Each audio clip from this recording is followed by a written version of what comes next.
Okay, and this was who was first, Leibniz or Newton? This is Dustin Weaver. The controversy was who first invented calculus, Leibniz or Newton. And we've talked about which one it was, and they've come to no conclusion. So people have basically given both sides of the argument. And so we're going to go through the argument and state a few facts that we found in our research on who was first.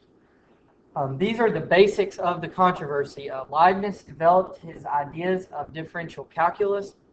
This is before, at the time that he developed his ideas of differential calculus, we believe that none of Newton's works were actually published. Now, whether he knew about them or not, we don't know, but we do know that none of them were published at this time.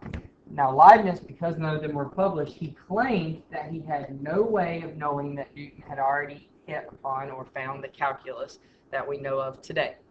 Leibniz corresponded with Newton, so this is where the controversy begins. He corresponded with Newton about his work on series. However, again, we say that he had no knowledge of Newton's calculus when he corresponded with him on this. Other people think that he did. Newton concealed the fluxions and fluents in the letter that he sent.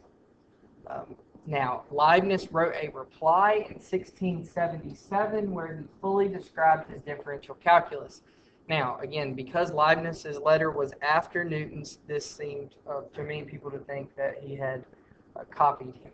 Before that, however, he paid a second visit to London and got letters, a series of letters containing the 1672 letter from Newton to Collins in which calculus was completely described. So 1672, there was a letter from Newton where calculus was completely described. He had an entire year, so from 1676 to 1677, he had an entire year after he got Newton's letter to modify it and claim it as his own in his letter of 1677. Now, whether he did that or not, that's up for debate, but we do know that he had a year in which he could have potentially done that. Now, Leibniz waited till 1684 to publish his calculus. Again, later date than Newton, which again made people think that potentially Newton was the one to start it first. Go to the next slide. Where it was continued. It says, oh, you're good.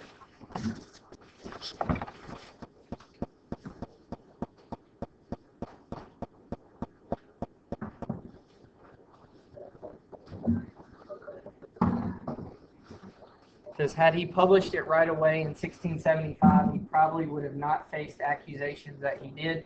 So see, this 1675, he actually had waited till 1684 to publish it.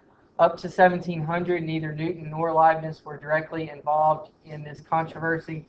So neither one of them got in it. It was just people that were affiliated with them. Most of the dispute was aggravating and carried on by followers of Newton and Leibniz, and they just kept things stirred up. So mostly the two people didn't really get involved in it, but they stirred it up between each other. Newton accused him of plagiarism based on his access to the letters. So those letters we talked about that Newton had written in 1672, he got the letters in 1676, and he accused him of plagiarism because of that. And then in 1715, a year before Leibniz died, a verdict was handed down from the Royal Society that gave Newton credit for the discovery of calculus. So in 1715, the Royal Society gave Newton credit for the discovery of calculus. And then a quick study says Leibniz was not a mathematician by trade, and he didn't have the training that Newton had early on. He started his math journey in 1672 and developed calculus by 1675. So that's a big one. It only took him 3 years from he started math to develop it. A lot of people think that would have been impossible because he wasn't a mathematician by trade, and he was in fact a lawyer. He actually worked on windmills, lamps, binary number system, hydraulic presses, clocks, submarines, water pumps, carriages, and more. And then why so heated? This is just a little cartoon about it. It says a legendary rap battle in science is Newton versus Leibniz. And it says there'll never be another genius like me. I invented optics, mechanics, and the theory of gravity.